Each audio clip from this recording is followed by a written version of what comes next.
Atama havale de teva çebune. Teva KPSS kazanç kir.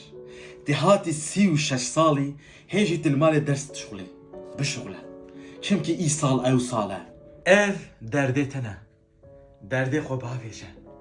Ev ê ku fesadiya te dikin. Dev ji abar da bila herin. Ev jî ê ku dibêjin tu nikarî. Dev ji wa jî bar da tu karî. İ sal ew sal e. Genel kültür, genel yetenek. Eğitim bilimleri, alan. Jwara zahmet de ne? Ne zahmete. Teba bavêje makînê û avekê luwake û bila herin. KPSS.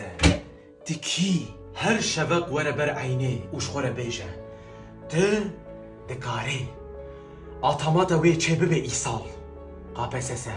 Dikî vêgan pevdî re ji KPSS re dibêjin. Dikî bikenin ji KPSS re.